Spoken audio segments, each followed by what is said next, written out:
तो देखिए दोस्तों, एग्ज़ाम में अक्सर यह क्वेश्चन बार बार पूछा जाता है कि ये यदि बी से 25% अधिक है, ये यदि बी से 25% अधिक है तो बताइए बी ए से कितना प्रतिशत कम है।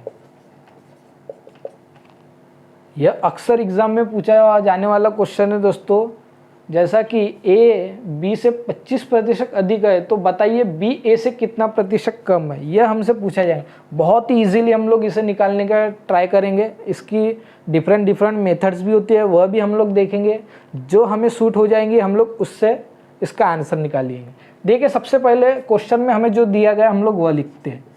ए बी से 25% अधिक है, मतलब मैं मान के चलता हूँ कि बी हमारा 100 होगा दोस्तों, और ये हमारा 25% अधिक है, मतलब ए की वैल्यू होंगी हमारी 125।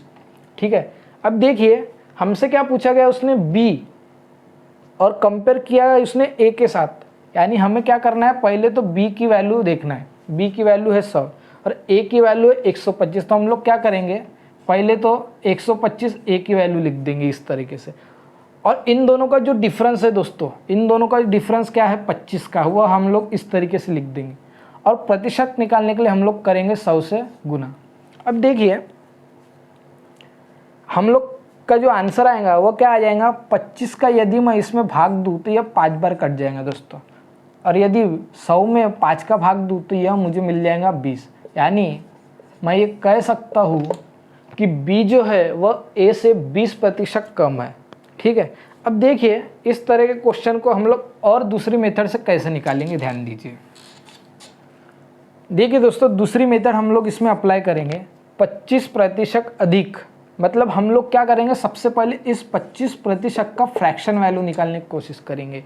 फ्रैक्शन वैल्यू होती कैसी है, देखिए 25 को यदि मैं 100 से डिवाइड करता हूँ, क्योंकि मुझे परसेंटेज का साइन दिया है तो मैं 100 से डिवाइड करूँ, और मुझे पता है 25 का भाग 100 में 4 बार जाता है, यानी मुझे जो वैल्यू मिल जाएंगी वो 1/4 मिल जाएंगी। ठीक है, अब मैं क्या कहना चाह रहा हूँ, मेरी कोई वैल्यू 4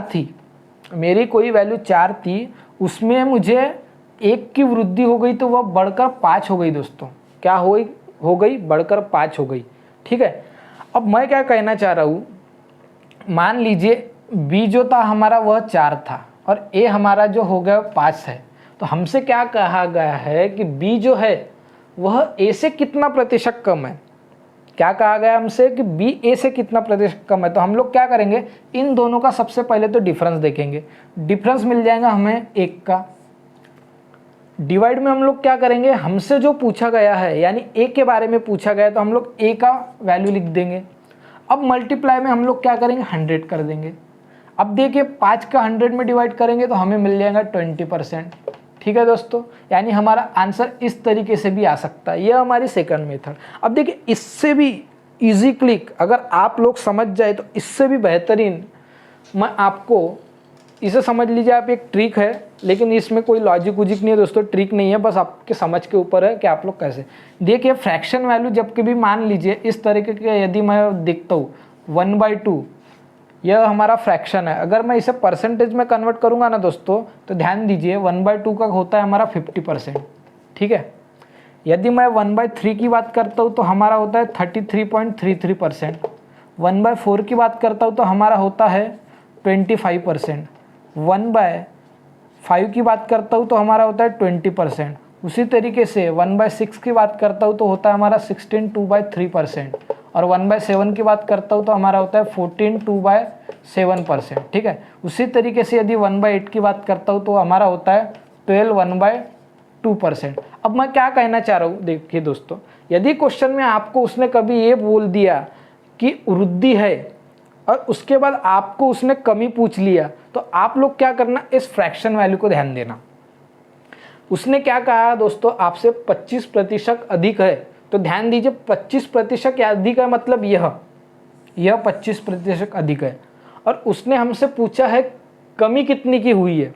तो आप लोगों को क्या करना है, 25 से कम वाला जो भी हमारा फ्रैक्शन का परसेंटेज वैल्यू आने वाला है या फिर आएगा, हमें उसे ही करना है हमारा आंसर। यदि उसने अधिक की वैल्यू देकर हमसे कम की वैल्यू पूछा है तो ध्यान देना 25% का फ्रैक्शन वैल्यू जो भी हम उससे कम होगा वह हम लोग लिख देंगे दोस्तों। अब 25 से क्या कम है, 20% कम है, ठीक है। और ध्यान दीजिए, यदि मान के चलिए उसने हमसे यदि इस तरीके से कह दिया कि 20% कम है, 20% कम है, और उसने हमसे पूछा है कि कितना ज़्यादा है, कितना ज़्यादा है, तो हमारा जो आंसर आएगा ना दोस्तों वह क्या आएगा, 20 से अधिक कौन सी वैल्यू आती है हमारी, 25%। तो हमारा जो आंसर होगा वह 25% ही होगा। यह हमारा विद इन अ सेकंड निकलने वाला आंसर है। अब इसे ही हम लोग बाय मेथड, हमने जो मेथड यूज़ किए उससे भी ट्राई करेंगे ताकि आप लोगों को यह कंफर्म हो जाए कि नहीं इस तरीके की वैल्यू हमारी आती है। तो ध्यान दीजिए, अब देखिए क्वेश्चन में क्या कहा गया है, ए जो है वह बी से 20% कम है, तो बी ए से कितना ज़्यादा होगा, बी ए से कितना ज़्यादा होगा, ठीक है। हमें ज़्यादा की वैल्यू निकल। अब देखिए 20% कम है, यानी मैं क्या कर सकता हूँ, 20 का फ्रैक्शन वैल्यू जो होगा हमारा वह 1/5 हो जाएगा। अब मैं क्या कह रहा हूँ दोस्तों कि बी जो है हमारा वह 5 है, और यह ए जो हो गया हमारा वह 5 में से 1 घटाकर 4 हो जाएगा, ठीक है। हमसे पूछा है बी की वैल्यू, किसके कंपैरिजन में, ए के कंपैरिजन में। इन दोनों का डिफरेंस देखेंगे हम लोग, 1 मिल जाएगा। कंपैरिजन में किसका है, 4, और इनटू में करेंगे हम लोग 100, ठीक है। अब देखिए दोस्तों, यदि मैं 4 से 100 को डिवाइड करूंगा तो मुझे वैल्यू मिल जाएंगी 25%। यानी हम लोगों ने जो अभी कुछ देर पहले जो एक मतलब लॉजिक यूज़ किया है वो लॉजिक बिल्कुल इस पर सटीक बैठता है। तो इस तरीके से आप लोग कितने देर में उस क्वेश्चन को सॉल्व करते हैं ये आप पर डिपेंड करता है, आपको वह क्वेश्चन कितने जल्दी क्लिक होता है, ठीक है।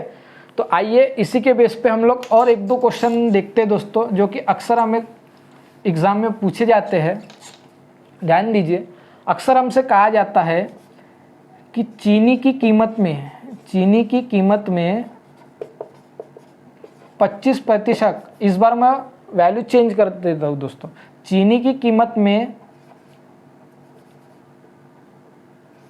20% की वृद्धि हो गई है, ठीक है। चीनी की कीमत में 20% की वृद्धि हो गई है, तो चीनी की खपत में हमें कितने प्रतिशत की कमी करना होगा, चीनी की खपत में हमें कितने प्रतिशत की कमी करना होगा, यह हमारा प्रश्न हो जाएगा दोस्तों, ठीक है। तो हम लोग क्या करेंगे, देखिए हमें वृद्धि का मान दिया गया है, वृद्धि है हमारी 20%, हम लोग फ्रैक्शन वैल्यू निकालेंगे 1/5, कोई मान 5 था, ठीक है, वह बढ़कर 6 हो गया है, ठीक है। अब हम लोग क्या करेंगे, हमें कमी करना है, तो सबसे पहले हम इन दोनों का डिफरेंस देखेंगे, 1 का, 1 हम लोग इस तरीके से लिख देंगे, और हमें कमी किस में से करना है, इस 6 में से जो हमारी वृद्धि हो गई, तो हम लोग 6 करेंगे और इनटू में 100 करेंगे, तो हमें जो मान आ जाएगा वह 16/3 आ जाएगा, ठीक है। यही हमारा आंसर होगा।